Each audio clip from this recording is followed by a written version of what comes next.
Bismillahirrahmanirrahim. Assalamualaikum warahmatullahi wabarakatuh.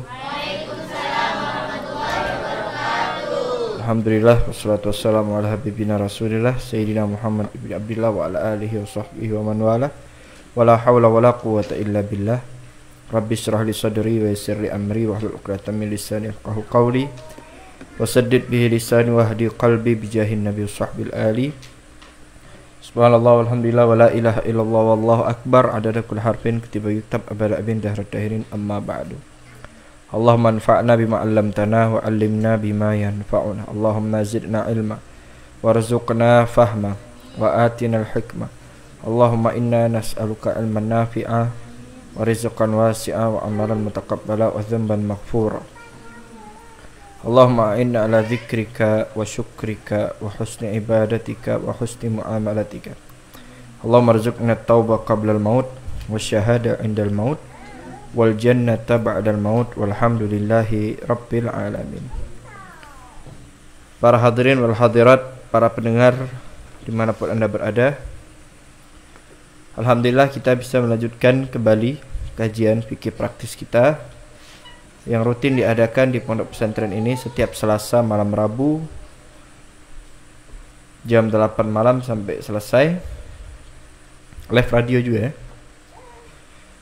Baik, para pendengar, para hadirin, pemirsa di mana Anda berada, pada kesempatan malam hari ini kita melanjutkan kembali pelajaran kita tentang sholat berjamaah ya. Yang mana kita masuk ke pembahasan ahkamus sholatil jamaah, hukum sholat berjamaah. Qala al-musannif hafizahullah ta'ala wa ra'a wa nafa'ana bihi bi ulumihi fid dharain amin ila qawlihi ahkamus sholatul jamaah, hukum sholat berjamaah. Jadi sebenarnya hukum sholat berjamaah itu apa aja? Sini ada pembahasannya ini ya. Ada 7 secara umum hukum salat berjamaah, ada 7. Yang pertama fardhu ain. Apa fardhu ain itu? Yang mana setiap orang wajib melakukannya. Itu namanya fardhu ain. Fardhu ain wa dzalika fi salatil jum'ah, yaitu jamaah salat Jumat. Ini hukumnya fardhu ain. Ala man tajibu alaihim, tentu bagi orang yang wajib sholat Jumat. Nanti akan dibahas pada pembahasan sholat Jumat. Di antaranya laki-laki yang tidak berpergian, mukim, sehat, merdeka, dan seterusnya. Mereka yang wajib sholat Jumat, maka hukum berjamaah sholat Jumat adalah fardhu ain. Artinya jika mereka melaksanakan sholat Jumat tidak dengan berjamaah, berarti sholat Jumatnya tidak sah. Contoh misalkan musafir satu mobil ya, di mobil berenam, yang satu azan, yang satu bilal, yang satu imam, tiganya lagi makmumnya, jamaahnya tidak sah, karena tidak mereka adalah orang yang tidak diwajibkan sholat Jumat karena musafir. Tentu nanti ada pembahasan yang lebih lanjut, diantaranya musafirnya harus sebelum subuh. Kalau setelah subuh maka tetap wajib berjamaah. Nanti ada itu di pembahasan sholat Jumat setelah ini. Yang kedua fardhu kifayah.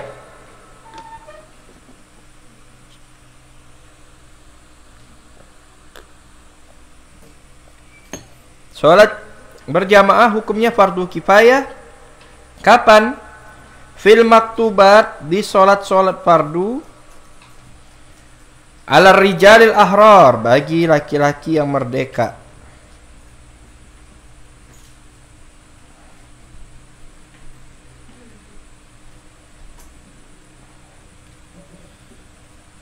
Sebentar.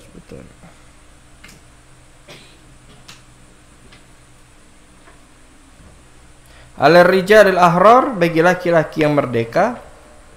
Al-muqimin,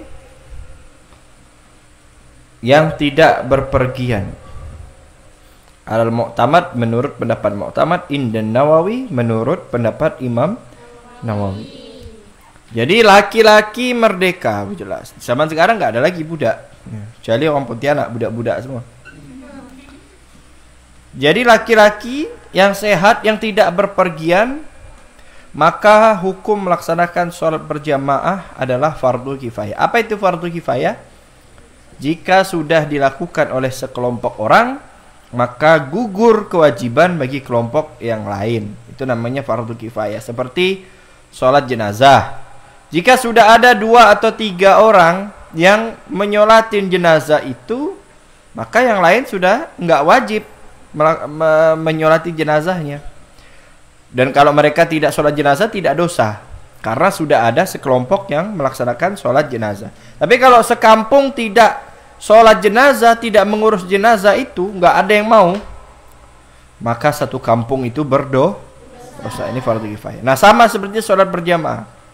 Jika di dalam satu kampung, wah, kampung ini apa batasannya? Ya ini kampung misalkan Sungai Itik, satu desa ya, berarti satu kampung itu satu desa Sungai Itik. Jika di desa Sungai Itik ini sudah ada yang melaksanakan sholat berjamaah, misalkan di Masjid Darul Jalal, maka yang lain tidak wajib berjamaah, gugur kewajiban berjamaah. Ini kita berbicara hukum ya, bukan masalah fadilah. Fadilah sudah kemarin. Oh, tapi nanti kalau nggak berjamaah nggak dapat fadilah, itu udah kemarin. Kemarin sudah membahas fadilah. Ini kita membahas hukum fardu kifayah. Tapi kalau satu desa ini nggak ada yang melaksanakan sholat berjamaah, maka satu desa dosa semua. Ini dianjurkan satu desa itu ada satu masjid. Tapi alhamdulillah di tempat kita ya kan satu desa, satu gang, satu masjid mungkin. Satu gang, satu masjid. Nah, alhamdulillah masih aman lah. Kenapa? Di qaulin Nabi sallallahu alaihi wasallam, karena sabda Nabi sallallahu alaihi wasallam, "Ma min thalathatin."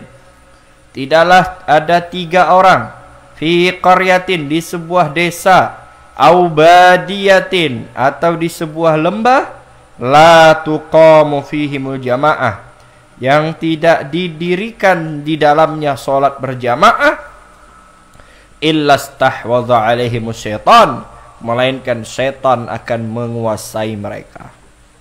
Jadi kalau satu kampung yang didiami 3 orang atau lebih, dan di kampung itu tidak dilaksanakan sholat berjamaah, maka syaitan akan menguasai mereka. Artinya apa? Satu kampung itu kesetanan semua mungkin.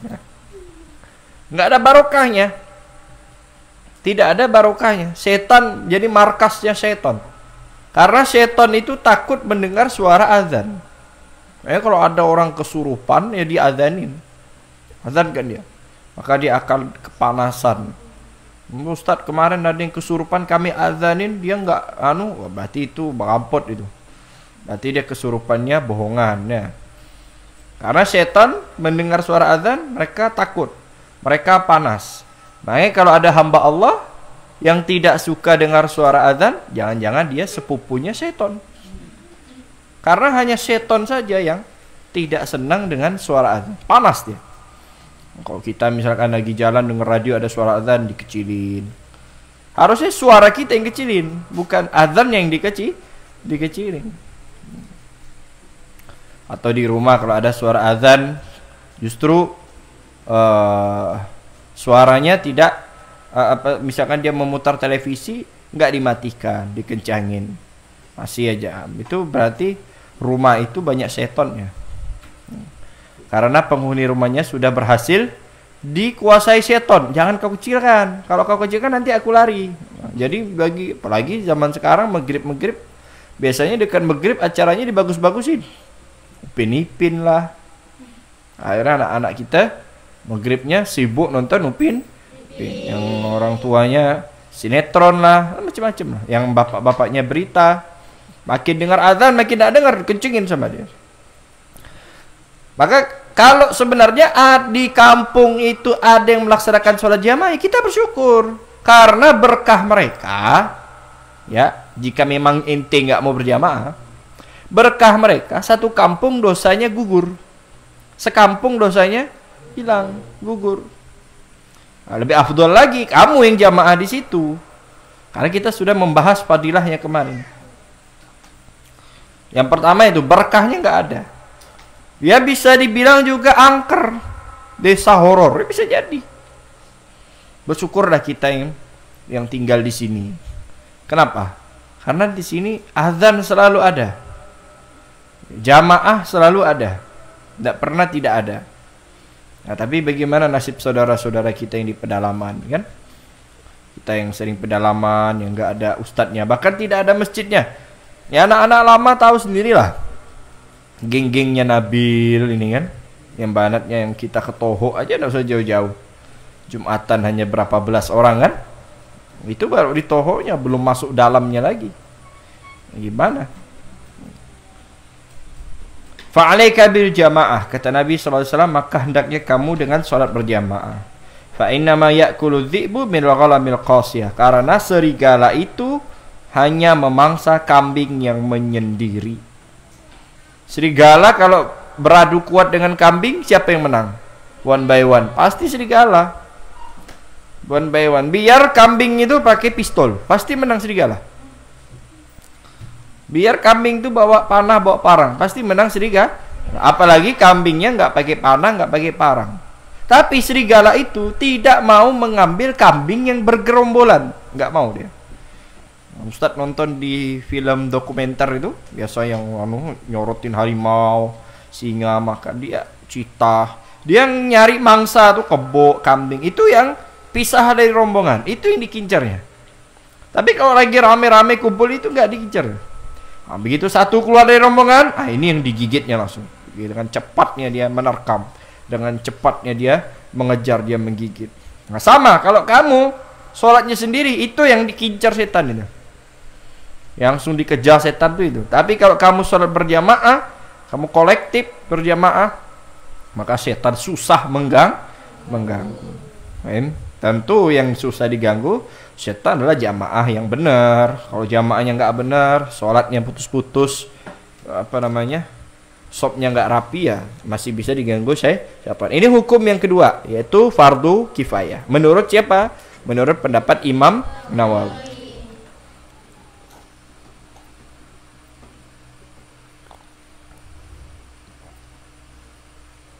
Yang ketiga, mandubatun sunnah. Kapan sholat berjamaah sunnah? Fil nawafil allati tusra'u fiha jamaah. Di dalam sholat sunnah yang disyariatkan berjamaah. Jadi sholat sunnah yang dilakukan berjamaah, seperti apa? Sholat hari raya, Idul Fitri, Idul Adha itu jamaah. Sholat istisqa, minta hujan, itu berjamaah. Sholat apa lagi? Sholat gerhana, sholat sunnah yang berjamaah, sholat gerhana, kusuf dan khusuf. Nah, itu dianjurkan berjamaah, disunnahkan berjamaah. Wa jamaatin nisa. Begitu juga sholat fardu bagi jamaah perempuan. Jadi perempuan, jadi kayak kani anak-anak banat nih, mereka berjamaah itu hukumnya sunnah. Paham? Artinya jika kamu tidak berjamaah pun tidak berdosa. Paham Tom? Jika tapi ini khusus perempuan saja. Nah, kalau laki-laki nggak mau berjamaah, jadilah perempuan. Tapi perempuan di sini aja berjamaah, berarti kamu kalah sama wanita. Ini hukumnya. Karena apa? Allah tahu, ya. Allah Maha Penyayang. Bayangkan jika memang tetap di fardu kifayah kan, atau tetap diwajibkan bagi perempuan. Tak usah jauh-jauh. Contohnya misalkan yang ibu hamil, dia punya 2 anak, ya kan? Harus berjamaah, ditinggalkan dulu anaknya. Berjamaah dulu di masjid. Sekali berjamaah baca imamnya panjang-panjang, anaknya nangis di rumah. Kesian akhirnya. Namanya perempuan dah sunnah hukumnya. Yang keempat, dan memang perempuan tidak dianjurkan banyak keluar rumah, ya. Memang hukumnya seperti itu. Makanya laki-laki kalau mau berjamaah di masjid, tengok dulu. Kalau ente jamaah di masjid, istri di rumah berjamaah enggak? Nah, gitu loh. Walaupun berjamaah bagi seorang perempuan itu adalah sunnah, tapi jika istri kepingin sholat berjamaah dan tidak ada imam di rumah, maka lebih sunnah kamu berjamaah di rumah sama istri. Kecuali kalau kamu berjamaah di masjid, lalu balik ke rumah sholat jamaah lagi mengimami istri. Kalau mau lah, sholat 2 kah? Jadi bentar ya Dik ya, abang jamaah dulu di masjid, ya jadi imam, kebetulan jadi imam. Nanti setelah berjamaah abang balik ke rumah, kita berjamaah bareng-bareng. Nah kalau bisa begini tidak apa-apa. Tapi kalau harus memilih salah satunya, jamaah ke masjid atau menjadi imam buat istri di rumah, maka memilih atau pilihlah menjadi imam buat istri di rumah. Itu fadilah bagi orang yang sudah menikah. Tapi yang jomblo-jomblo belum ada istri, ya jamaahnya di masjid ya. Tapi ini terbalik pula zaman sekarang nih. Yang ada istri jamaah di masjid ramai, yang ada muda tak berjamaah. Kan di luar itu, yang muda-muda yang belum ada istri nggak pernah kelihatan batang hidung yang sudah berjamaah.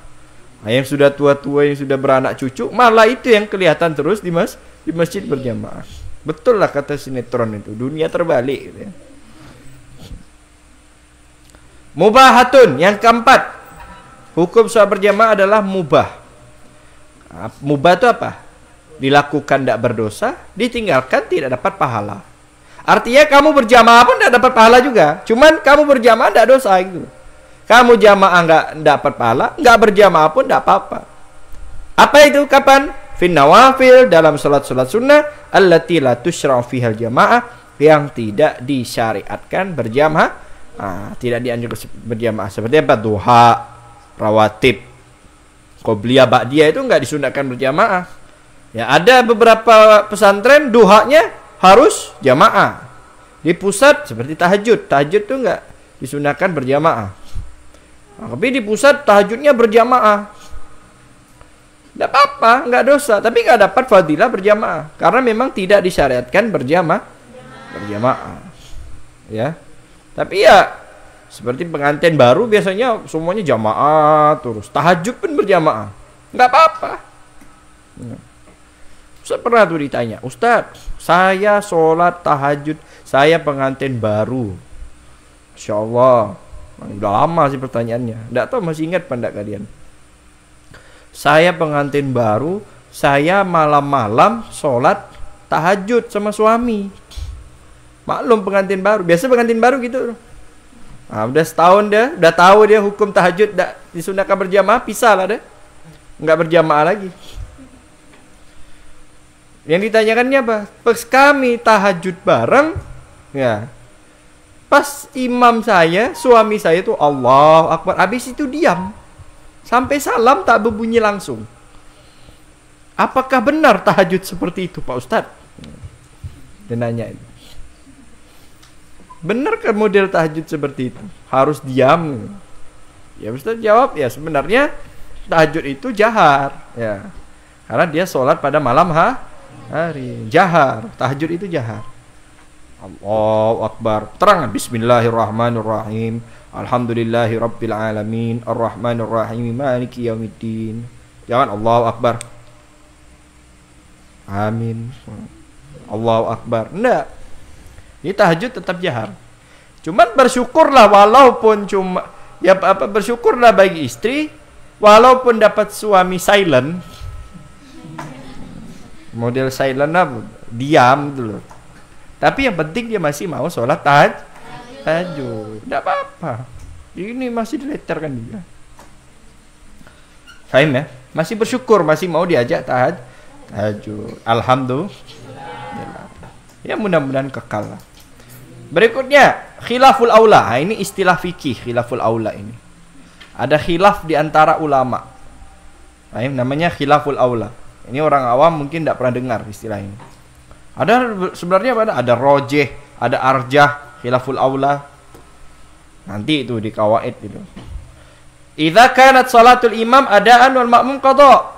Wa kadzalikal akas. Jika imam salatnya ada itu tidak qada.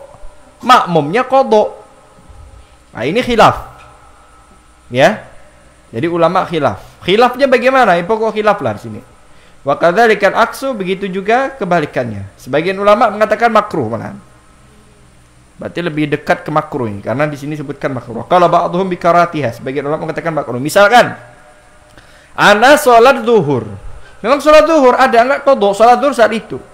Irsyad ini kebetulan dia sudah sholat zuhur.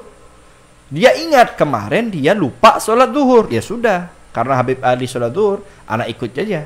Allahu Akbar. Cuman beda niat. Anak ada sholli fardhu dhuhri arba'a raka'atin mustaqbilal qiblati adaan. Si irsyad kebalikannya. Usolli fardhu dhuhri arba'a raka'atin mustaqbilal qiblati qadaan. Dia mengqadha salatnya yang dulu. Nah, jadi khilaf di antara imam dan makmum. Nah, ini khilaf tapi sah. Sah. Ya anggaplah menurut sebagian ulama kalau misalkan sholatnya beda, boleh nggak? Misalkan imamnya sholat zuhur, makmumnya sholat asar. Enggak gitu misalnya. Misalkan imamnya sholat sunnah, makmumnya sholat wajib. Sah nggak? Ana misalkan sholat sunnah, usolli ba'diyah zuhur misalnya. Sholat ba'diyah zuhur. Irsyad ini enggak tahu kalau ana sholat sunnah ba'diyah zuhur. Dia ngikut aja di belakang, dikira ana sholat wajib. Dia niat usolli fardhu zuhur. Allahu Akbar. Ana enggak tahu niatnya, bahkan niat di dalam Kalau ana tahu pun enggak mungkin ana kasih tahu usolli fardhu. Tak boleh ana sholat sunnah, batal sholat ana. Kira-kira sah enggak model sholat seperti ini? Ana niat sholat sunnah, makmum niat sholat wajib. Siapa yang tahu jawabannya? Tak kasih sepeda. Ambil sama Mas Kirom tapi tahun 2020 20-an lah. Siapa yang tahu jawabannya? Sah apa tidak? Sah apa tidak? Dari mana tahu sah? Khilaf. Khilaf apa ini? Khilaf ulama apa khilaf juhala? Ulama siapa? Ulama siapa?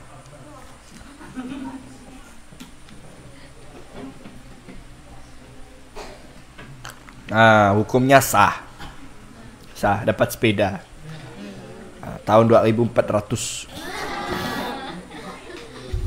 Mulai kita di alam kubur semua ada tuh tahun segitu ya.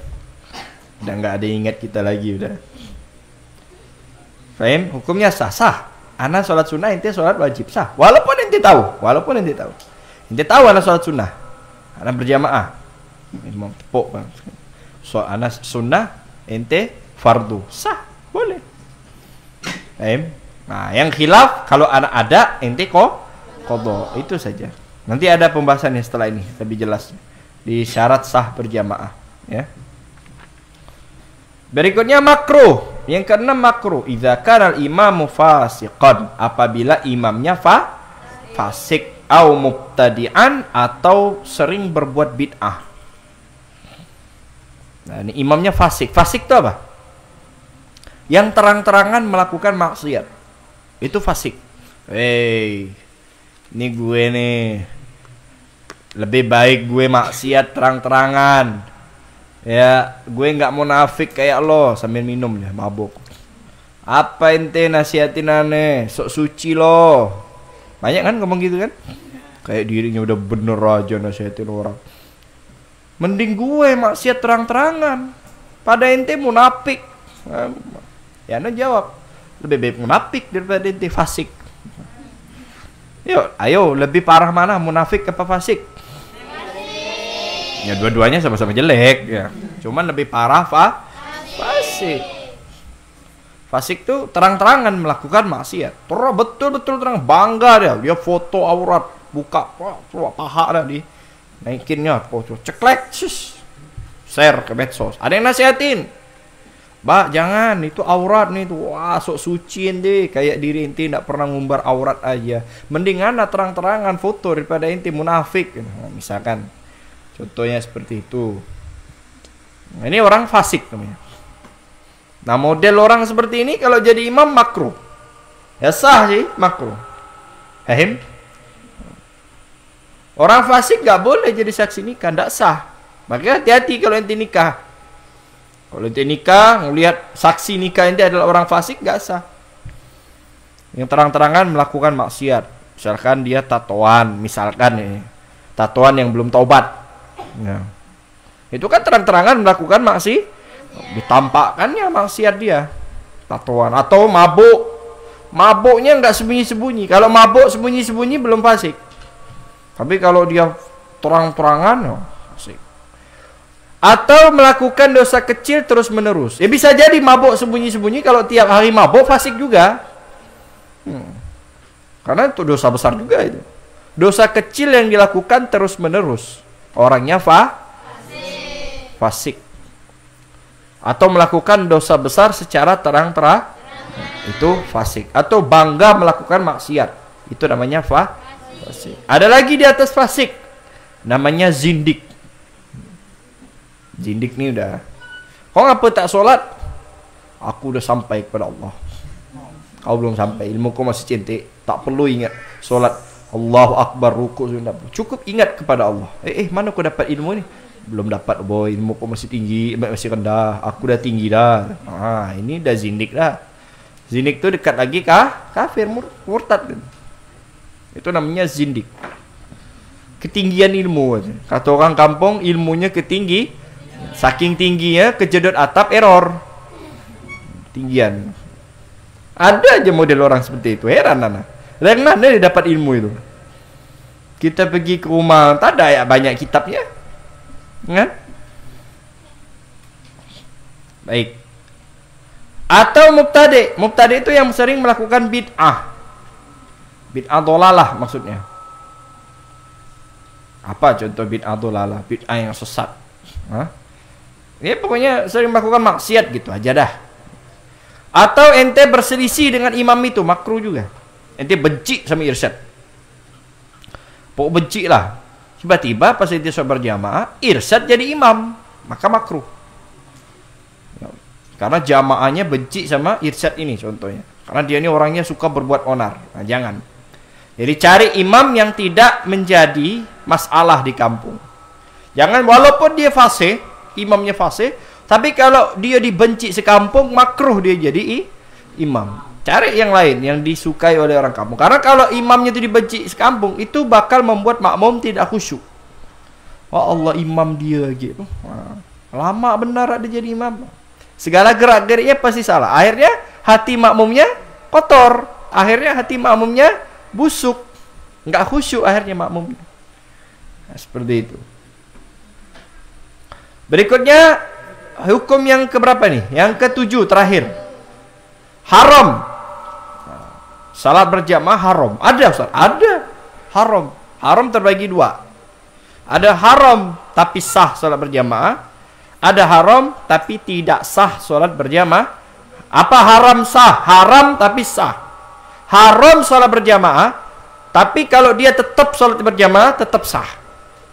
Idza kanat fi ardin maghsubatin. Jika dia sholat di tanah orang, orangnya tidak ridho. Kau tak boleh nginjak di tanah aku. Haram 7 keturunan. Misalkan karena mungkin rebutan warisan atau tanah sengketa, wallah alam, terserah lah alasannya apa. Atau masjid disegel, kan ada masjid disegel. Karena hasil pembangunannya ngutang dari bank, nggak sanggup bayar, segel. Nah ini ardin maksubah, tanah gosop, tanah nggak jelas. Haram kita sholat di atas itu, tapi sah. Cari fasilitas umum. Misalkan ente jalan di tol atau di jalan mana lah, macet. Sementara ente belum sholat zuhur, hari sudah menunjukkan pukul 2 siang. Ya ente sholat di jalan raya tidak apa-apa, karena itu jalan umum, bukan jalan kosop. Atau di pinggirnya, oh ini tidak gerak nih. Seperti kalau di Jawa itu sering macet, ke puncak Bogor. Belum pernah sampai kan? Sian ya. Belum pernah sampai. Cak Bogor macet sama, anak juga belum pernah sampai. Jangan kira anak ngesianin ente anak. Berarti habis balik ke sian lah, sian. Itu macet dong, waduh bisa 6 jam 7 jam. Nah, Ustaz pernah melihat guru anak sendiri sholat di jalan. Karena nggak gerak itu paling 10 menit berapa meter doang gitu loh. 1 meter. Setengah jam tuh jalannya 1 meter. Ini Mas kira mau Jawa ngerti. Sering macet di Jawa tuh, sering macet. Apalagi kalau udah mau mudik. Waduh, jalur Pantura itu udah nggak gerak sama sekali. Nah, kadang nggak ada kasus kejebak macet, kita belum sholat. Soalnya di mobil nggak bakal bisa karena nggak bisa berdiri. Nah udah, kita berhenti sebentar, kita wudhu pakai air segelas ini, bisa kan? Pakai air ini bisa. Ambil dikit, ini posisi atas, wajah sekali aja, nggak usah 3 kali, secukupnya. Pokoknya cukup di kaki, agak atas dikit, agar takut masuk ciprat, agar tidak kemasukan cipratan air sehingga airnya mustamal. Habis itu tangan secukupnya, kepala, kaki sekali-sekali cukup. Sholat udah. Ambil kalau ada sejadah, kalau enggak apa pakaian atau apa bentangkan di atas aspal itu, sholat zuhur, asar. Boleh. Karena itu jalan umum. Kecuali di tanah orang. Ana pernah dikerjain orang-orang dulu ini cerita aja ini. Di Banjarmasin. Pedalaman, lupa daerah mana, Banjarbaru. Kata teman Ana, itu musola, Beb. Memang rumahnya kayak musola. Bentuknya kayak musola. Sholat di situ. Orang liatin semua. Untung zaman itu belum viral HP begini, masih HP Nokia. Foto ceklek. Ana bingung kan, kelihatan ini apa orang foto ini. Nggak lama kemudian ada orang keluar di samping bawa parang. Waduh, Ana sawan. Ana batalin soal Ana. Ada apa, Pak? Nih. Bapak ngapain di sini? Saya sholat. Ini rumah saya. Kata teman saya, ini musola. Ini rumah saya, Pak. Jadi Ana sholat di rumah orang, di terasnya itu. Salah kiblat lagi. Bapak sholat kiblatnya di sana, bukan saya. Anu sholatnya ada sana, dikerjain sama sohib. Wah, kurang ajar nih. Ayo mana ketawa di pojok, kikik dia kan. Ketawain. Wah, itu nggak haram. Seandainya sholat ana sah di saat itu dan tidak diganggu, ya sholat ana tetap sah.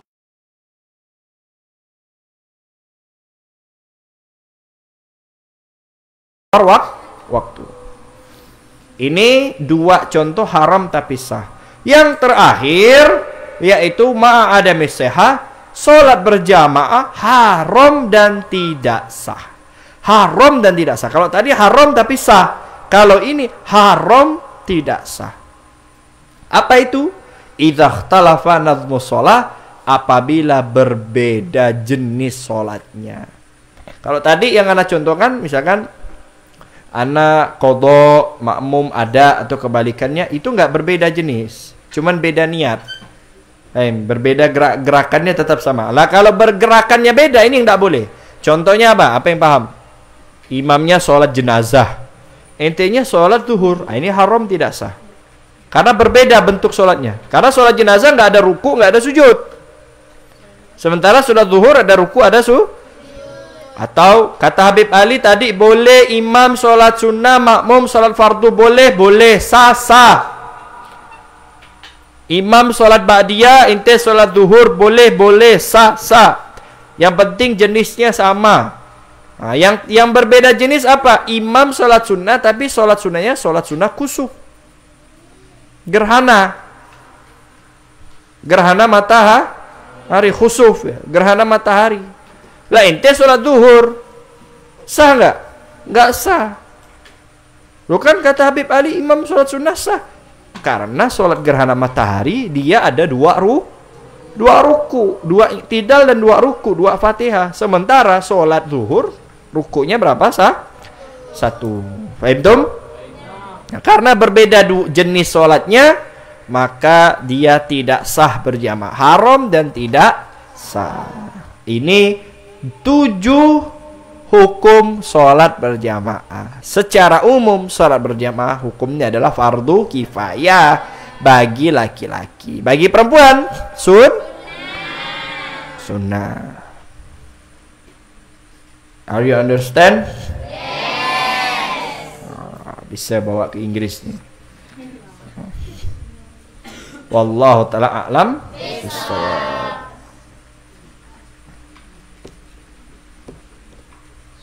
Kami haturkan kepada Habib Ali Al-Hidwan Mudah-mudahan apa yang beliau sampaikan dapat bermanfaat dan tentunya dapat kita amalkan dalam kehidupan sehari-hari. Amin amin ya rabbal alamin. Baiklah para hadirin santriwan, santriwati, para pemirsa, para pendengar radioku dimanapun Anda berada, seperti biasa kami persiapkan untuk pertanyaan para jamaah yang ingin bertanya.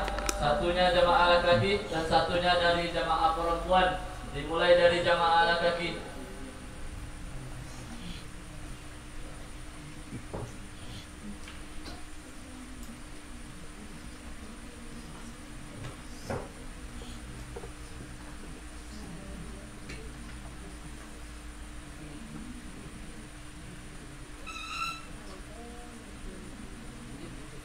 Wujud?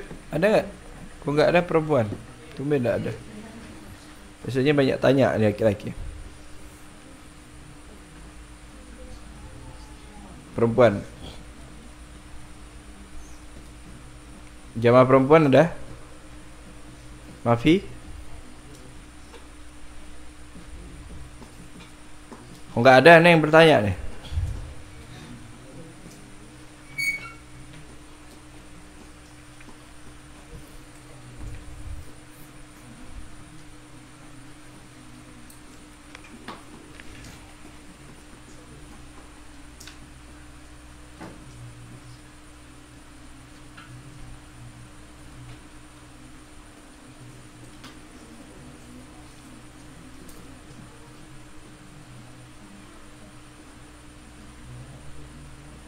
Baik, kalau nggak ada, Ustaz baca pertanyaan dari Facebook Ustaz. Assalamualaikum warahmatullahi wabarakatuh. Adakah hak waris bagi anak tiri laki-laki? Sementara harta 80% milik ibu tiri dan milik ayah kandung 20%. Mohon jawabannya. Anak tiri laki-laki, dilihat dulu. Anak tiri. Anak tiri itu berarti bukan anak kandung, ya, bukan anak kandung.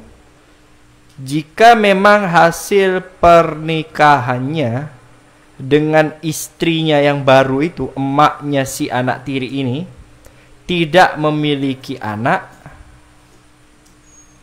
enggak, anak tiri tetap tidak mendapatkan harta waris, ya. Anak tiri tidak mendapatkan harta waris. Baik itu anak tiri, baik dia punya saudara, baik dia mempunyai anak kandung atau tidak memiliki anak kan. Tetapi nanti jatah ibunya lebih besar. Artinya jika dia tidak memiliki anak kandung yang mayit ini, maka si ibu mendapatkan harta 1/4.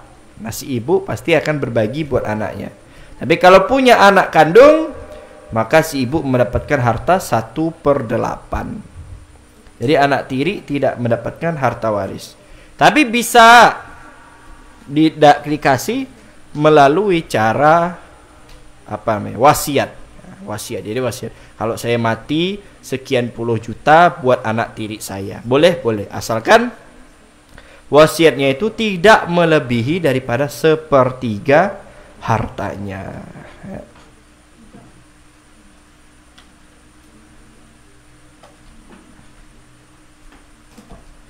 Pertanyaan kedua. Assalamualaikum. Waalaikumsalam warahmatullahi wabarakatuh. Minta pencerahan hukum. Ada kasus pasangan suami istri non muslim bercerai.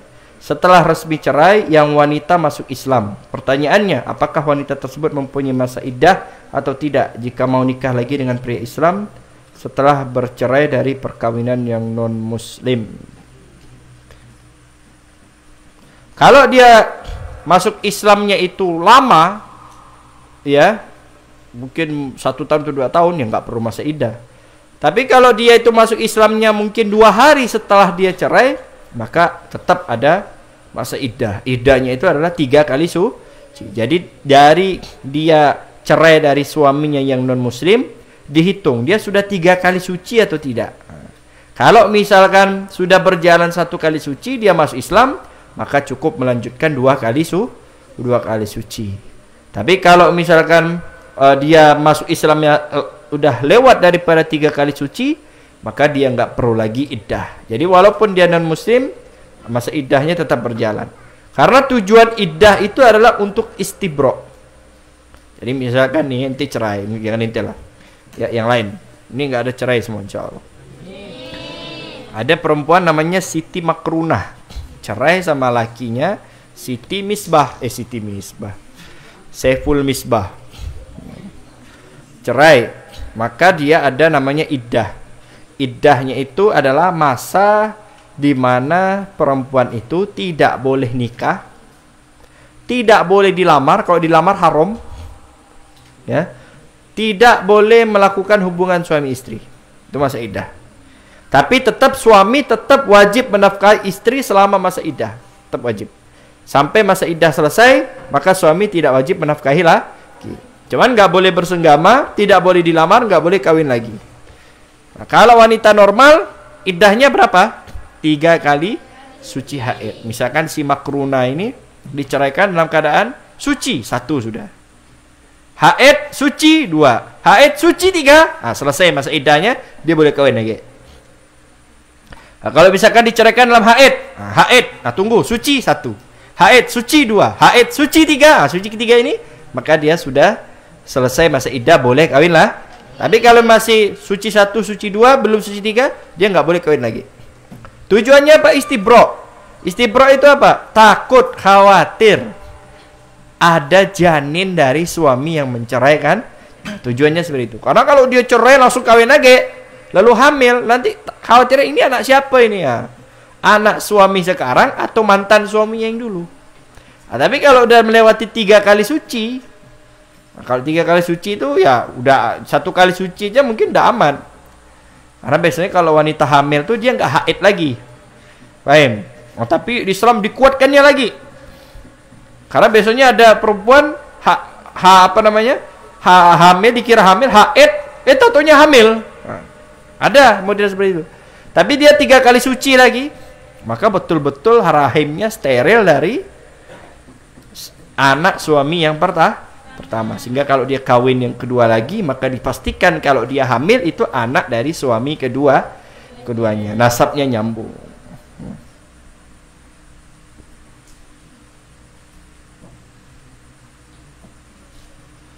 Pertanyaan terakhir. Assalamualaikum Waalaikumsalam warahmatullahi wabarakatuh. Mau tanya Habib, bagaimana hukumnya tanah wakaf yang dibuat untuk makam dijadikan bangunan masjid atau musola? Apakah boleh? Sedangkan yang mewakafkan tanahnya sudah meninggal. Lihat wakafnya untuk apa. Kalau si almarhum wakaf untuk masjid, tidak boleh. Ya harus dibangunkan masjid. Kalau wakafnya pesantren, ya tidak boleh. Harus untuk pesantren, bukan untuk makam. Ya. Kalau wakafnya untuk makam, ya kita jadikan makam. Dibangunkan masjid, tidak boleh. Nah, jadi tergantung, kecuali dia wakaf umum. Saya wakaf untuk Allah, terserahlah untuk apa.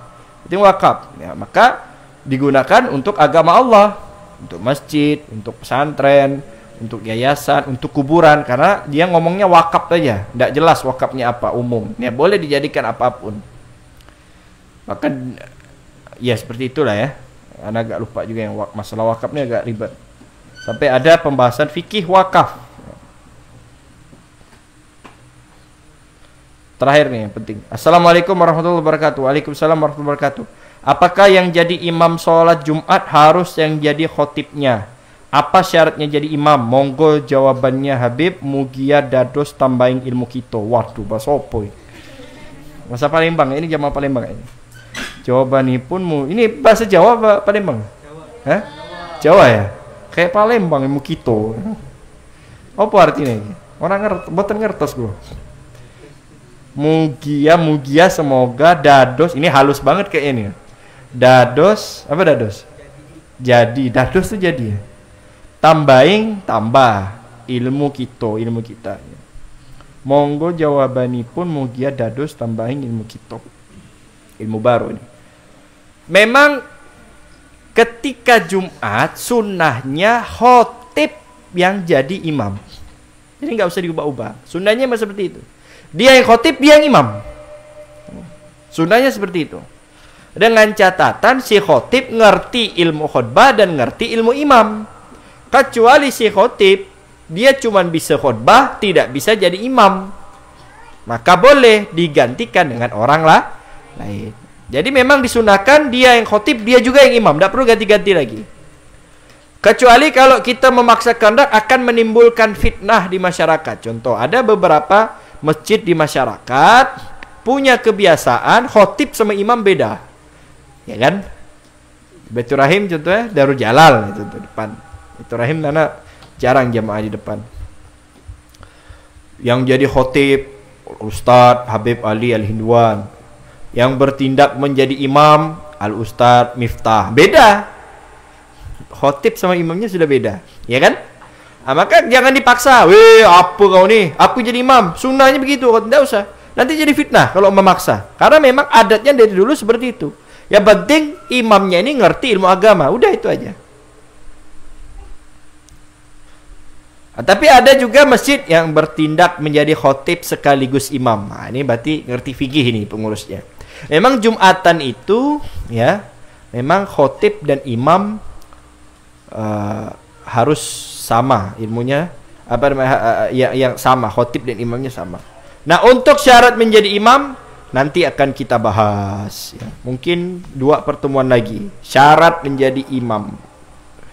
Nah, ini yang mau jadi imam-imam harus ngerti ilmu ini, ya. 2 atau 3 pertemuan. Ya, di antaranya syarat menjadi imam tuh ya. Oh, lama ini. 5 atau 6 pertemuan lagi. Di antaranya ya banyak ini. Ya. Yang ngerti fikih, ya. Pertama harus ngerti fikih. Nih syarat jadi imam disebutkan dalam kitab ini. Harus ngerti fikih, fikih sholat maksudnya. Walaupun dia nggak ngerti fikih zakat, fikih haji, fikih muamalah, nggak masalah. Yang penting fikih sholat ngerti. Makanya yang jadi imam itu harus yang ngerti sholat. Jangan bak tebak ya, rukun tak paham, cuma modal suara aja. Nggak bisa. Yang pertama, kemudian kalau nggak ada yang ngerti fikih, akro yang paling fasih. Jangan yang lidah pelat jadi imam. Nanti akan disebutkan pertemuan besok akan dibahas. Enggak, mungkin 2 pertemuan lagi akan dibahas. Tidak sah kalau imamnya suara berkarat, makmumnya fasih semua. Alhamdulillahi Rabbil Alamin Ar-Rahmanir Rahim Maliki Yaumiddin Ghairil Maghdubi Alaihim Ghairil Maghdub. Tidak sah itu. Kecuali makmumnya sama semua. Makmum pun berkarat semua. Kalau di Jawa nih mas, Alhamdulillahi Rabbil Alamin, ya. Wong Solo kayak ngono.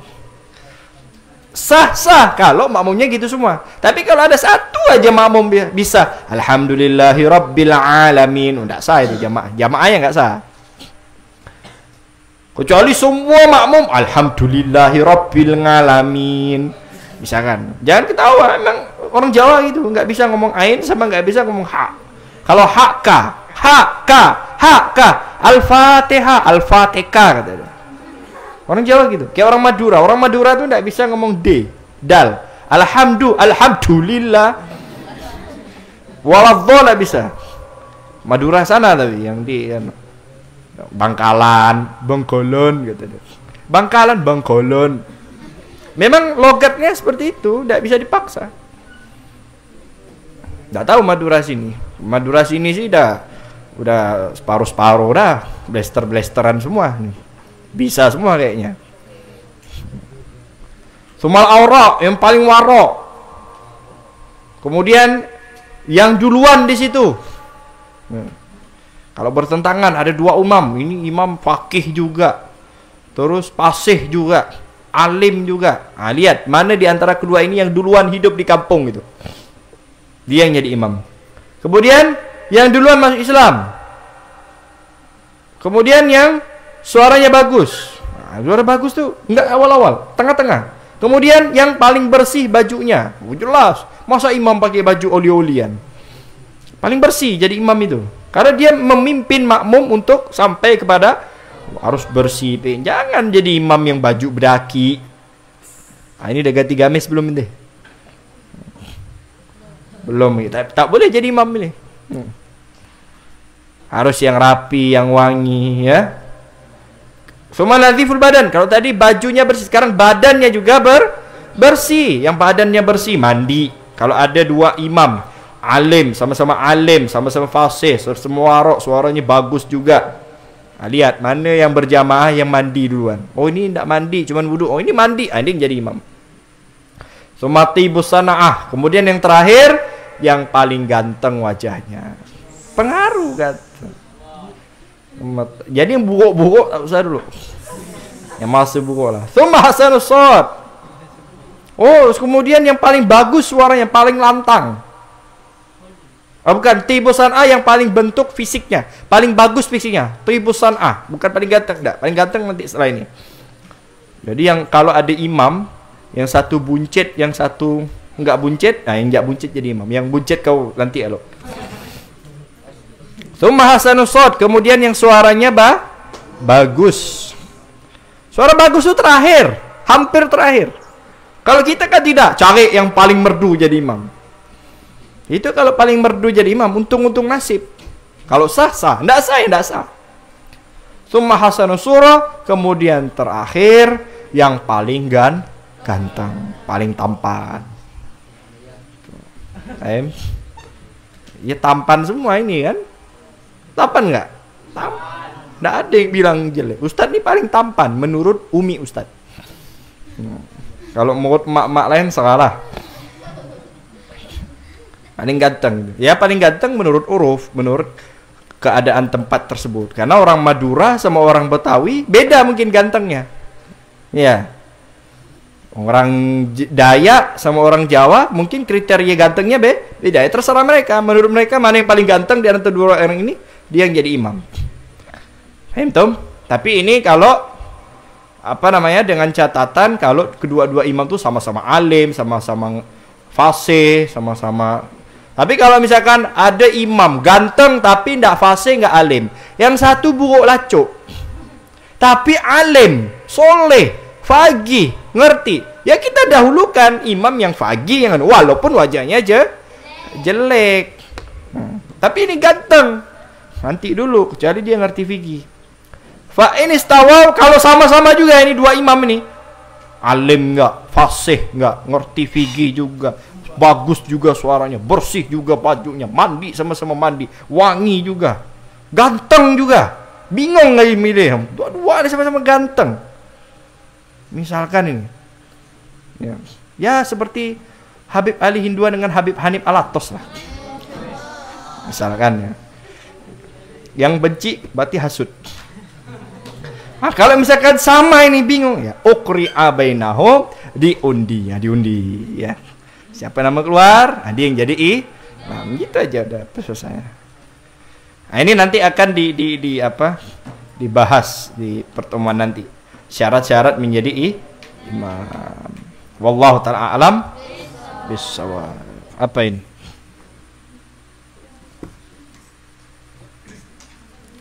Assalamualaikum warahmatullahi wabarakatuh. Waalaikumsalam warahmatullahi wabarakatuh. Bagaimana hukumnya ketika masbuk 1 rakaat pada sholat subuh? Apakah si orang yang masbuk itu harus kunut? Menurut mazhab Imam Syafi'i tetap sunnah kunut. Beda sama mazhab Imam Abu Hanifah. Kalau mazhab Imam Abu Hanifah, jika dia kunut bareng imam, rakaat kedua nggak perlu kunut. Karena ketika dia berdiri, dia itu sedang mengqadha rakaat satunya. Kalau Imam Syafi'i enggak. Paling gampang Imam Syafi'i sudah. Jadi tetap walaupun dia kunut bareng imam, rakaat kedua ketika dia bangun, dia tetap melaksanakan kunut. Tetap sunnah kunut. Ya. Apa hukum ketika sholat sunnah azan sudah berkumandang? Enggak apa-apa, lanjutin aja. Sholat sunnah apa ini? Enggak apa-apa, lanjutin saja. Enggak usah dibatalkan. Enggak boleh membatalkan sholat, enggak boleh. Jangankan sholat sunnah, sholat wajib saja. Intinya sholat duhur. Lagi sholat duhur, rakaat ketiga, azan asar. Ya jangan dibatalkan, lanjut aja. Berarti 2 rakaat pahala, 2 rakaat dosa. Ya karena keluar waktu. Kalau ente sengaja mengulur-ngulur waktu sholat, tidak boleh dibatalkan. Waduh, rakaat ketiga udah asar, gimana ini? Ya kita lanjut rakaat 4 dah. Assalamualaikum warahmatullahi wabarakatuh. Habis itu ente istighfar, minta ampun kepada Allah. Wallahu taala a'lam bissawab. Baik, cukup. Abah, ya. Mic. Ada mic banat satu.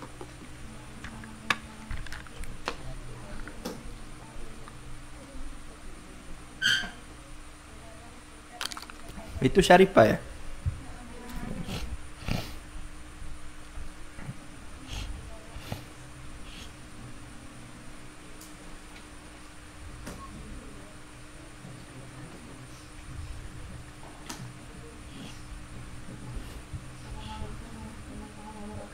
Assalamualaikum.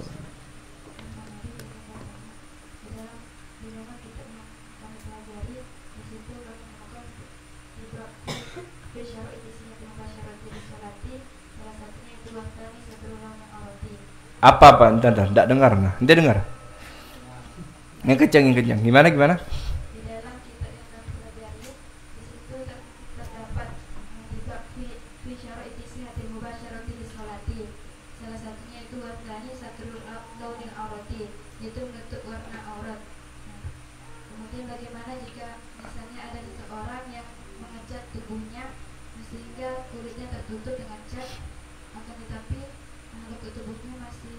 Iya, paham. Apakah sasnya Di dalam ibaroh ya, coba ente lihat. Ibarohnya gimana? Coba baca lagi. An yalbasa, ya kan? Batasannya bagaimana? Coba dilengkapin. Coba sini. Ibarohnya sini. Sini. Mana tuh sana? Ente sini. Mana? Ada ibaroh yang kurang ente bacanya itu. An yalbasa syai'an. Bawa sini.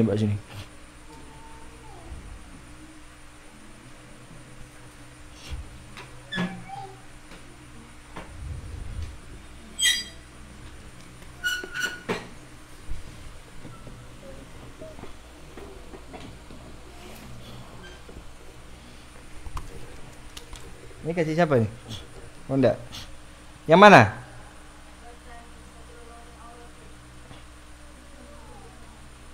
Mana? Oh, halusnya. Wasani satru launil aurati indal kudro. Benar. Walau kana syakhsu khalian fi dzulmatin fa in ajaza an satriha shalla ariyan wala yumi'u birruku'i sujudi bal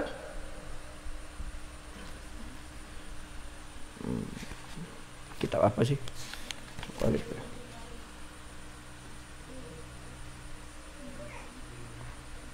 Mana ibaroh yang ada?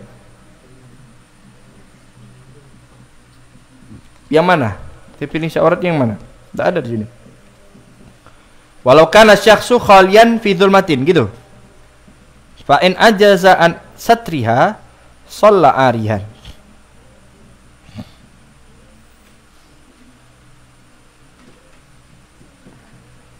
Yang mana? Ibarat auratnya yang mana? Di mana ibarat auratnya yang mana? Coba sini. Sini deh.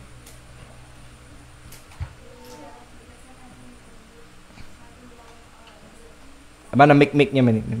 satrul launil aurati. Ya. Nah, di sini kenapa masih ada launinya warna? Jadi bagaimana kalau misalnya ada seseorang yang mengecat tubuhnya sampai warna kulit tersebut tidak kelihatan? Nggak sah. Jadi begini, ente harus lihat kitab yang lain. Definisi satrul aurah itu an yalbasa syai'an ma yustiru an yalbasa syai'an ma yastatiru launal aurati. Dia memakai sesuatu yang menutup warna auratnya. Tak kira di sini ada, rupanya enggak ada. Jadi definisi menutup aurat adalah an yalbasa syai'an ma yastatiru launal aurati. Memakai sesuatu. Kalau ngecat itu bukan memakai sesuatu, mengelap sesuatu. Itu loh. Di dalam definisi lain itu pakai kalimat labisa yalbasu. An yalbasa. Yalbasa itu artinya memakai pakaian. ma yastatiru launal aurati, yang menutup warna aurat. Nah, itu loh. Warna aurat ente apa? Kuning langsat. Jadi memakai pakaian yang menutup warna aurat. Bukan mengecat paha ente sampai tidak kelihatan kuning langsatnya. Itu bukan memakai pakaian. Itu namanya ngepel. Nah, di sini mungkin tidak disebutkan. Paham ya? Nah, itu. Kalau misalkan warna auratnya mohon maaf hitam, ya pakai sesuatu yang menutup warna auratnya. Walaupun pakai sarung warna hitam juga. Ente pakai gamis hitam nih. Bukan kulit anak hitam Pak Ustadz. Lah walaupun ente pakai ini kelihatan nggak auratnya? Kan tidak. Nah, itu namanya definisi menutup aurat. Di sini memang lanjutannya walau kana syakhsu khalian fi dzulma. Ada orang, seorang-seorang nggak ada di dalam kegelapan. Seorang-seorang gelap mati lampu. Tak ada orang nengok. Tak pakai baju. Boleh ada solat? Hah? Mana ini? Albi. Ente seorang-seorang radio nak solat isya nih, tak ada baju, ente kunci radio, matikan lampu, kan tak nampak. Kulit ente kan coklat, mati kan, tak nampak kan? Hah? Tak nampak kan? Boleh ya? Kenapa tidak boleh? Karena dia tidak memakai sesuatu. Karena definisi menutup aurat itu harus yang yalbisu syai'an, dia memakai sesuatu yang menutup warna aurat. Kalau itu bukan memakai sesuatu, dia matikan lampu tidak kelihatan warna aurat. Paham? Di sini memang disebutkan fa'in ajaza an atriha. Kalau dia tidak mampu, maka diperhatikan baca figi ini harus diperhatikan ibaratnya betul-betul. Kalau dia sholat sendirian di dalam kegelapan, memang disebutkan sholat aryan, dia sholat, boleh dia sholat telanjang. Dia sendirian, sepi, tidak ada orang, fi dzulmatin, di dalam gelap. Sholat aryan, boleh sholat telanjang. Artinya tidak berbusana, boleh dia sholat tidak berbusana. Tapi ingat, ada ibarat sebelumnya, in ajaza an satriha. Kalau dia tidak mampu menutup aurat, artinya tak ada baju. Paham? Kalau tidak ada baju tak ada semua, najis semua. Atau memang hidup di hutan, baju hilang semua, dicuri, dirampok. Satu baju pun tak ada. Maka bagaimana cara dia sholat? Masuk ke ruangan kosong, tutup pintu rapat-rapat, matikan lampu, gelap, sholat situ. Sehingga dia tidak kelihatan auratnya. Kalau in ajaza an satriha, jika dia tidak mampu menutup aurat. Kalau mampu, masih memang pakaian tidak ada, tapi selimut ada. Bisa nggak pakai selimut? Bisa. Atau kalau laki-laki handuk, sholat pakai handuk, boleh. Kan laki-laki ketika sholat hanya wajib menutup pusar sampai lu. Jadi walaupun ente sholat tak pakai baju pun tidak apa-apa. Yang penting pusarnya tidak kelihatan. Ini kita berbicara hukum ya, bukan masalah adabnya. Kalau masalah adab, memang tidak beradab. Depan Allah, di hadapan Allah nanti nggak pakai baju. Jadi hati-hati dalam menerjemahkan ibarahnya itu. Jadi ente harus menggali kitab yang lain kalau pertanyaan-pertanyaan seperti itu. Makanya figi itu tidak cukup satu kitab. Ya. Karena kalau kecuali untuk diri pribadi ya iya, tapi kalau untuk orang lain, kalau orang lain itu muncul pertanyaan-pertanyaan yang aneh. Nah, seperti tadi itu. Kita harus ngaji kitab lain lagi. Bisa tadi ditanya tentang menutup warna aurat, dicat semua badannya, ya kan? Cat semua, misalkan cat warna oranye. Ya. Nah, kita harus tahu dulu definisi menutup aurat itu apa. Nah, kalau kita sudah tahu definisi menutup aurat, maka kita sudah dapat jawaban. Nah, ini didapati di ilmu namanya nama ilmunya qawaidul fikih. Namanya kaidah fikih. Kalau kita sudah ngerti kaidah-kaidahnya, maka mau menentukan jawabannya gampang. Contoh, dalam kaidah fikih disebutkan apabila bertemu halal dan haram, wulibal haram. Maka yang menang haram. Jadi ada halal, haram bertemu, maka yang menang haram. Sedekah halal enggak? Halal. Tapi hasil mencuri halal apa haram? Halal haram ketemu. Jadi hasilnya artinya berarti kita sedekah pakai hasil duit curi haram. Ini tanyakan nih kemarin. Zina halal apa haram? Pas mau zina bismillah dulu. Bismillahirrahmanirrahim. Allahumma jannibi syaitan wa jannibi syaitan minna. Fatihah dulu dia, baca Yasin dan sebagainya. Tapi mau zina ini, bismillahirrahmanirrahim. Halal apa haram? Haram. Zina haram, baca bismillah zina. Dosa. Zinanya dosa, bismillah juga dosa. Memakai sendal, bagus tidak? Sunnah enggak? Sunnah. Tapi sendal nyuri. Haram. Faham? Walaupun nanti baca bismillah. Bismillahirrahmanirrahim. Kenapa nanti baca? Biar berkah curian anak. Tidak ada. Itu kaedahnya. Jika berkah itu ilmu qawaidul fikih. Kaedah fikih. Nanti mungkin di pusat. Nanti ambil jurusan syariah. Ada ketemu qawaidul fikih. Kaedah fikih. Nah, di sana pusat minimal belajar selesai syariah 9 tahun. 9 tahun jurusan syariah. Nanti akan belajar fikih, qawaidul fikih, dia akan belajar usul fikih, dia akan belajar ilmu-ilmu fikih yang lain, dan lain-lain. Nanti akan belajar fikih jihad, fikih siasa, fikih muamalah, fikih perbankan, fikih wakaf, fikih lah boy. Nah, itu ketemu di sana. Ada jurusan satu lagi, tarbiyah ilmu dakwah. Nah, seperti abangnya si Rizky kemarin nelponan Habib. Ini udah masuk nih, syariah apa tarbiyah. Kalau tarbiyah cuma 6 tahun, syariah 9 tahun. Anak pikir, wah udahlah, anak butuh dia cepat-cepat nih balik nih, buat ditaruh di pedalaman. Ada tarbiyah aja, biar ada enteng syariah nih. Tarbiyah 6 tahun. Nah, nanti tarbiyah tuh ilmu dakwah, cara ceramah, cara ini dan lain sebagainya. Ada 6 tahun. Jadi mondok tuh enggak lama. 2 tahun nak jadi ustaz. Mana bisa? Apalagi cuman 2 bulan. Itu tuh apa? Akademi ustaz itu. Ceramah, wah, lomba dai ya. Ustaz dulu disuruh ada brosur lomba ceramah dai masuk televisi. Izin sama Abu ya izin, enggak usah kata Abu ya. Udah enggak usah. Belum pernah itu dimasukin sponsor, disuruh ikut ceramah dai. Yang lain lah banyak lah itu model-model. Enggak mau anak. Bukan enggak mau, anak mau. Pas datang ke Abu ya izin, Abu ya enggak kasih izin. Udah sam'an wa ta'atan, udah. Tapi ya udah enggak protes. Ada satu teman anak. Dia enggak mau. Pokoknya dia mau ikut. Datang ke Abu ya enggak kasih izin, tetap ngotot. Akhirnya dia berhenti. Ikut karena hadiahnya menggiurkan kan. Ikut dia. Pas ikut udah kalah, tak dapat hadiah, mondok keluar, sampai sekarang tak jadi apa-apa. Padahal anaknya lumayan pinter. Jadi dia mondoknya su'ul khotimah. Gara-gara enggak dengar omongan Abu ya. Makanya itu hati-hati mohon. Paham? Bas wallahu taala alam bisawab. Baik, ini saja pertemuan kita pada malam hari ini. Mudah-mudahan bermanfaat dan bisa diamalkan. Sebelum kami akhiri, kami infokan ya, untuk para pendengar dimanapun Anda berada, silahkan yang mau investasi akhirat. Pondok pesantren masih live ya? Masih.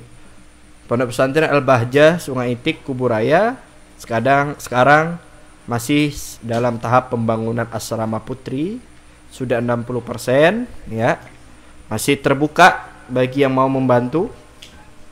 60%, target akhir tahun harus jadi insyaallah. Ini sebenarnya udah telat banget nih. Biasanya orang bangun tuh sebulan 2 bulan jadi, karena memang tukangnya 2. Nah, tukangnya cuma 2 jadi lama. Artinya memang lamanya itu karena kita berharap banyak sekali hamba-hamba Allah yang mau menanamkan saham akhiratnya di sini, atau bahasanya amal jariyah. Walaupun hanya 1 keramik Anda kasih, selama keramik itu menempel di asrama putri, selama itu pula pahala mengalir ke rekening akhirat kita. Saya cuma nyumbang pasir satu canting, tapi 1 canting itu sedikit memang nilainya, tapi dicor, dijadikan pondasi. Selama pasir itu diinjak oleh anak-anak, lalu lahir ulama-ulama yang soleh-soleha, maka selama itu pula pahala mengalir ke rekening kita. Nah, silakan bagi Anda yang mau membantu Pondok Pesantren Al-Bahjah Kuburaya, ini sudah banyak Alhamdulillah hamba-hamba Allah dari daerah lain, kami bahkan ada beberapa yang tidak kenal, bahkan ada yang dari daerah jauh yang membantu. Maka jangan sampai kita ketinggalan dari rombongan orang mulia. Bisa Anda antarkan langsung di alamat pondok pesantren kami di Jalan Keluarga, Desa Sungai Itik, Kecamatan Sungai Kakap, ya, Kecamatan Sungai Kakap, Kabupaten Kuburaya. Atau bisa transfer ke rekening Pondok Pesantren Al-Bahjah Pontianak Kuburaya ke rekening Bank Syariah Mandiri 75122222194. Kami ulangi, bisa transfer ke rekening Bank Syariah Mandiri 75122222194 atas nama Yayasan Al-Bahjah Pontianak. Mudah-mudahan apa yang kita berikan menjadi amal jariah kita di akhirat nanti. Yang kedua, ya, itu udah dikeluarkan semua kayu-kayunya. Udah diambil Banin belum? Belum ya? Nanti habis ini ambil mana kayunya? Saung ambil, pasang ke ranjang yang belum ada kasur, belum ada kayunya. Paham? Malam ini semuanya yang dapat jatah ranjang tidur di ranjangnya. Paham Tom? Itu kan ada 6 ranjang belum dapat kayu. Masih cukup tuh. Ambil di saung habis ini. Berarti ada 6 ranjang kosong. Di Banat kami rencana mau menukar ranjang. Itu 3 tingkat tapi ketinggian. Kesian yang di atas itu terantuk terus kepala dengan. Maka kami mau ganti yang 2 ranjang. Alhamdulillah sudah 10 anak, ya, sudah 5 ranjang datang. Kurang, ini mau diganti 5, mau datangkan 5 atau 10 ranjang lagi yang 2 tingkat.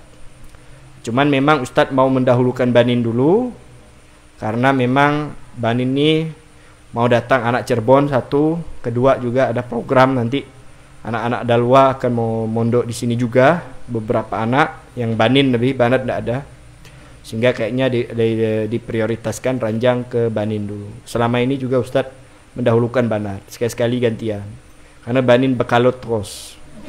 Beb Ali ini dulu kan Banat terus, kami ini macam tak pernah ditengok. Sekarang ada tengok, ya. Cantik udah. Enggak apa, karena Banat juga bentar lagi asrama jadi, ya. Jadi panas-panas sebentar pun tak apa-apa. Nah. Baik, ini saja. Jadi langsung ambil kayunya, pasang ke ranjangnya, semuanya tidur di ranjang. Nah, kita berencana mau menambah ranjang, artinya beli lagi, butuh biaya lagi. Bagi Anda yang mau membantu untuk pemasangan ranjang Pondok Pesantren Al-Bahjah Kuburaya, silakan bisa transfer ke rekening kami yang tadi 75122222194 Bank Syariah Mandiri atas nama Yayasan Al-Bahjah Pontianak. Baik, ini saja yang bisa kami sampaikan. Semoga bermanfaat dan bisa diamalkan. Mari kita akhiri dengan pembacaan doa. Bismillahirrahmanirrahim. Alhamdulillahirabbil alamin. Alhamdulillahirabbil alamin. Allahumma shalli ala sayyidina Muhammad fil awwalin wal akhirin wa sallim ala sayyidina Muhammad fi kulli waqtin fil malil limitin. Wa sallim ala sayyidina Muhammad hatta tarisul ardu wa man 'alaiha wa anta khairul warithin. Allahumma ya Allah, ya Allah, ya Allah, yang menyaksikan kami saat ini, ya Allah, kami mohon lancarkan urusan pondok pesantren ini, ya Allah. Mudahkan pembangunannya, ya Allah. Selesaikan semua hajat-hajat kami di sini, Allah. Ya Allah, Engkau Maha tahu niat kami. Engkau Maha tahu hajat kami. Ada asrama putri dan sebentar lagi asrama putra, ya Allah. Maka kami mohon, kirimkanlah ahli sorga-Mu yang bisa membantu kelancaran pembangunan pondok pesantren ini, ya Allah. Dan jadikan kami ahli sorga itu, ya Allah. Ya Allah, ada asrama putri, asrama putra, dan kami berencana mau membangun kamar sehat juga, ya Allah. Maka banyak sekali yang kami inginkan, dan Engkau adalah zat yang maha kaya, ya Allah. Engkau adalah zat yang maha pengasih lagi maha penyayang. Maka kasihanilah kami, sayangilah kami, ya Allah. Mudahkan urusan pondok ini dan mudahkan urusan orang yang membantu pondok ini, ya Allah. Baik yang membantu dengan hartanya, ataupun dengan fikirannya, ataupun dengan doanya di sepanjang malamnya, Allah. Kami mohon lancarkan rezeki mereka, murahkan rezeki mereka, mudahkan urusan mereka, kabulkan hajat-hajat mereka, ya Allah. Hajat dunia akhirat, ya Allah, yang telah membantu pondok pesantren ini, ya Allah. Dan jadikan anak-anak yang mondok di tempat ini anak-anak yang soleh, soleha, berguna bagi agama, bangsa dan negara ini, yang berbakti kepada orang tuanya. Jadikan mereka semua, jadikan kami dan mereka semua anak-anak yang akan menyelamatkan orang tuanya di akhirat nanti, ya Allah. Ya Allah, jadikan kami semua ulama akhirat, ulama yang dibanggakan, membanggakan Nabi Muhammad Jadikan kami ulama-ulama khair dan kumpulkan kami bersama orang-orang yang baik. Jangan Engkau jadikan kami ulama su ya Allah, ulama jelek, ulama yang Engkau laknat, ulama yang tidak Engkau ridhai, dan jauhkan kami dari perkumpulan orang itu semua ya Allah. Ya Allah, ya Allah, ya Allah, ya Allah, yang masih belum betah di pondok ini berikan kebetahan di dalam hati kami ya Allah. Ya Allah, yang masih susah menghafal berikan kemudahan dalam menghafal ya Allah. Yang masih susah dalam memahami pelajaran mudahkan kami dalam memahami pelajaran ya Allah. Berikan kami semua ilmu yang bermanfaat dunia sampai akhirat. Ya Allah, ya Allah, ampuni dosa kami ya Allah. Banyak sekali dosa-dosa yang telah kami lakukan. Kami mohon ampuni dosa kami dan tutup aib-aib dosa kami di dunia dan di akhirat ya Allah. Kabulkan hajat kami ya Allah. Murahkan rezeki kami. Berikan kami rezeki yang halal, yang barokah, rezeki yang akan menyelamatkan kami di akhirat. Jangan Kau berikan kami rezeki yang akan memberatkan kami, akan menuntut kami di akhirat. Ya Allah, mudahkan kami dalam beribadah. Jadikan kami orang-orang yang selalu mendekatkan diri kepadamu. Jangan Kau jadikan kami orang-orang yang tertinggal dengan rombongan orang-orang mulia di akhirat nanti. Ya Allah, bersihkan hati kami dari segala penyakit hati Allah. Jauhkan hati kami dari penyakit sombong, riya, ujub, sum'ah, takabur dan lain-lain. Dan panjangkan umur kami dalam keadaan sehat walafiat. Jauhkan kami dari segala penyakit ya Allah, baik itu penyakit zahir dan batin ya Allah. Dan kami mohon ya Allah, berkat zat rahmat-Mu, berkat kasih sayang-Mu, kami mohon ya Allah, angkat segera wabah ini ya Allah. Segera berlalukan wabah corona ini ya Allah. Ya Allah, ya Allah, ya Allah, jauhkan kami dari segala penyakit ya Allah. Jauhkan kami dari penyakit corona dan segala penyakit ya Allah. Dan wafatkan kami dalam keadaan husnul khatimah, husnul khatimah, husnul khatimah. Mati dalam keadaan iman. Kami mohon cabutlah nyawa kami dalam keadaan hati dan lidah kami bisa mengucapkan kalimat yang agung dan mulia, la ilaha illallah Muhammadur Rasulullah, la ilaha illallah Muhammadur Rasulullah, la ilaha illallah Muhammadur Rasulullah sallallahu alaihi wasallam. Rabbana atina fid dunya hasanah wa fil akhirati hasanah wa qina adzabannar. Wa sallallahu alaihi Muhammadin wa ala alihi wasallam. Walhamdulillahi rabbil alamin. Rabbana taqabbal minna bisiril Fatihah. Mohon maaf, selama lagi wabah corona, salamannya cukup dari hati saja agar bisa dimaklumi Pak maklumat kami. Jadi cukup salaman dari hati, kita berpulang insyaallah selamat sehat dari segala penyakit insyaallah. Wassalamualaikum warahmatullahi wabarakatuh.